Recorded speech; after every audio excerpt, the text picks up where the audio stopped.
नमस्कार. चला, आज आपण एक असा टॉपिक शिकूया जो प्रत्येक इलेक्ट्रिशियनच्या कामासाठी खूप खूप महत्त्वाचा आहे. आपल्याला हवं असलेलं व्होल्टेज आणि करंट मिळवण्यासाठी सेल्सना एकत्र कसं जोडायचं, म्हणजेच त्यांची ग्रुपिंग कशी करायची, हे आज आपण अगदी सोप्या भाषेत समजून घेणार आहोत. बरं, सुरुवात एका साध्या प्रश्नानं करूया. इथे बघा, एक छोटासा 1.5 व्होल्टचा सेल आहे आणि एक बल्ब, पण हा सेल त्या बल्बला पेटवू शकत नाहीये. असं का होतं?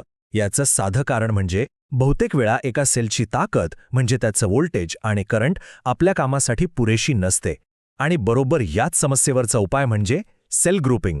चला तर मग या समस्येवर थेट उपाय शोधण्याआधी आपण काही बेसिक गोष्टी समजून घेऊया.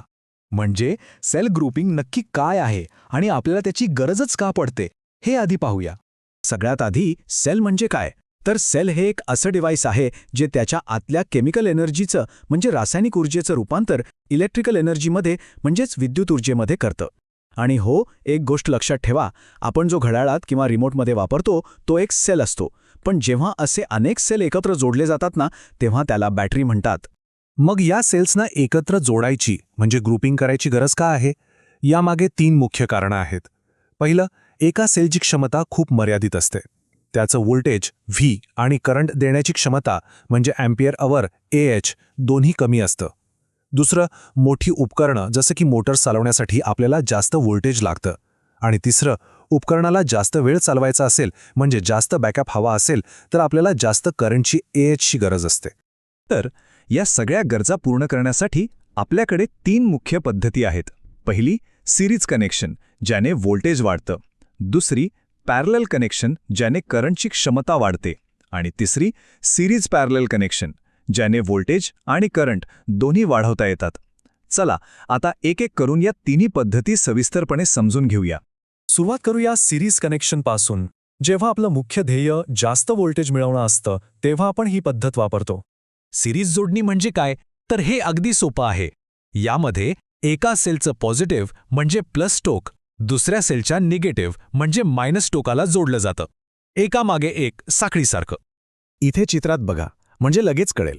डावीकडे प्रत्यक्ष सेल कसे जोडले आहेत ते दाखवलंय आणि उजवीकडे त्याच कनेक्शनचा स्कीमॅटिक डायग्रॅम आहे, जो आपण टेक्निकल ड्रॉइंगमध्ये वापरतो. दोन्हीचा अर्थ एकच आहे, फक्त दाखवण्याची पद्धत वेगळी आहे. आता सिरीज कनेक्शनचा सगळ्यात महत्त्वाचा नियम लक्षात ठेवा. हा परीक्षेमध्ये नक्की विचारला जातो. सिरीज कनेक्शनमध्ये एकूण व्होल्टेज हे प्रत्येक सेलच्या व्होल्टेजची बेरीज असतं, म्हणजे व्होल्टेज वाढतं, पण करंट क्षमता AH मात्र एकाच सेल इतकी राहते, ती वाढत नाही. हा मुद्दा खूप महत्त्वाचा आहे. याचं सगळ्यात सोपं उदाहरण म्हणजे आपल्या घरातली टॉर्च किंवा बॅटरी. त्यात 1.5 व्होल्टचे 3 सेल एकामागे एक म्हणजे सिरीजमध्ये जोडलेले असतात. त्यामुळे 1.5 अधिक 1.5 अधिक 1.5 असं एकूण 4.5 व्होल्ट मिळतं आणि बल्ब एकदम तेजस्वी प्रकाश देतो. ठीक आहे, सिरीज कनेक्शन तर समजलं. आता आपण दुसऱ्या प्रकाराकडे जाऊया, पॅरलल कनेक्शन. जेव्हा आपल्याला जास्त व्होल्टेज नको पण जास्त करंट किंवा जास्त वेळ बॅकअप हवा असेल तेव्हा ही जोडणी खूप कामी येते. पॅरलल जोडणीमध्ये पद्धत सिरीजपेक्षा पूर्णपणे वेगळी आहे. इथे सगळ्या सेल्सची पॉझिटिव्ह टोकं एकत्र जोडली जातात आणि सगळ्या सेल्सची निगेटिव्ह टोकं एकत्र जोडली जातात. या डायग्राममध्ये बघा, हे अगदी स्पष्ट दिसतंय. वरच्या चित्रात प्रत्यक्ष जोडणी कशी दिसते आणि खालच्या स्कीमॅटिक डायग्राममध्ये ती कशी काढतात हे दाखवले आहे. बघा, सगळे प्लस एका बाजूला आणि सगळे मायनस दुसऱ्या बाजूला जोडलेले आहेत. आता पॅरलल कनेक्शनचा नियम सिरीजच्या अगदी उलटा आहे. इथे एकूण करंट क्षमता AH ही प्रत्येक सेलच्या करंट क्षमतेची बेरीज असते, म्हणजे करंट वाढतो, पण एकूण व्होल्टेज मात्र एका सेलच्या व्होल्टेज इतकंच राहतं, त्यात काहीही बदल होत नाही. याचं एक उत्तम उदाहरण म्हणजे आपण सगळे वापरतो ती पॉवर बँक. आपल्या मोबाईलला जास्त वेळ चार्जिंग बॅकअप मिळावा म्हणून पॉवर बँकमध्ये सेल्स हे पॅरललमध्ये जोडलेले असतात, ज्यामुळे त्याची अँपिअर अवर म्हणजे AH क्षमता खूप वाढते. आणि आता तिसरा प्रकार. काही वेळा अशी परिस्थिती येते की आपल्याला जास्त व्होल्टेज पण हवं असतं आणि जास्त करंट पण. मग काय करायचं? अशा वेळी आपण सिरीज आणि पॅरलल या दोन्हीचं मिश्रण वापरतो, ज्याला सिरीज पॅरलल कनेक्शन म्हणतात. हे कनेक्शन कसं करतात? पद्धत सोपी आहे. यात 2 स्टेप्स आहेत. पहिली स्टेप, आपल्याला जेवढा व्होल्टेज हवा आहे ते मिळवण्यासाठी सेल्सचे सिरीजमध्ये ग्रुप्स बनवायचे. आणि दुसरी स्टेप, आपल्याला जेवढा करंट AH हवा आहे तो मिळवण्यासाठी हे तयार झालेले सिरीज ग्रुप्स एकमेकांना पॅरललमध्ये जोडायचे. चला, आता आपण हे शिकलो की जोडण्या कशा करायच्या. पण आता पाहूया की यांचे प्रत्यक्ष उपयोग कुठे कुठे होतात आणि सगळ्यात महत्त्वाचं, हे काम करताना कोणती सुरक्षा काळजी घ्यायलाच हवी. ही स्लाइड नीट बघा. हा तुमच्यासाठी एक क्विक रेफरन्स तक्ता आहे. यात सिरीज आणि पॅरलल ग्रुपिंगमधला फरक एकाच जागी दिला आहे.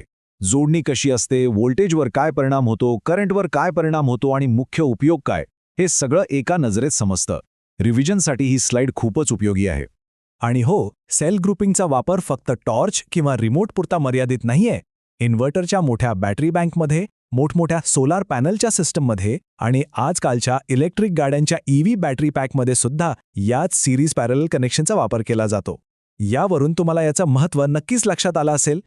एक व्यावसायिक टेक्निशियन म्हणून सुरक्षा आपल्यासाठी सर्वात महत्त्वाची आहे. 3 गोष्टी नेहमी लक्षात ठेवा. 1. पॅरलल जोडणी करताना सर्व सेलचं व्होल्टेज आणि AH रेटिंग सारखंच असावं. दुसरं, पोलॅरिटी म्हणजे प्लस आणि मायनस टोकं नेहमी बरोबर जोडा. उलटी जोडणी केली तर सेल खराब होऊ शकतात. आणि तिसरं, पॉझिटिव्ह आणि निगेटिव्ह वायर्स एकमेकांना थेट स्पर्श करणार नाहीत याची काळजी घ्या, नाहीतर शॉर्ट सर्किट होऊ शकतं. ही गोष्ट अजिबात विसरू नका. शॉर्ट सर्किटमुळे बॅटरी खराब होऊ शकते, आग लागू शकते किंवा मोठा स्फोटही होऊ शकतो. त्यामुळे काम करताना नेहमी सावधगिरी बाळगा. सुरक्षा सगळ्यात आधी. चला, आता आपण जे शिकलो ते तपासून पाहूया. प्रश्न आहे, जर 2 12 व्होल्ट 100 AH क्षमतेच्या बॅटरी पॅरललमध्ये जोडल्या तर एकूण आउटपुट काय मिळेल? जरा विचार करा. आठवा, पॅरललचा नियम काय सांगतो? बरोबर, पॅरललमध्ये व्होल्टेज तेवढंच राहतं आणि करंटची बेरीज होते. म्हणून बरोबर उत्तर आहे बी, 12 व्होल्ट 200 AH. मला खात्री आहे की तुम्हाला हा विषय आता चांगलाच समजला असेल.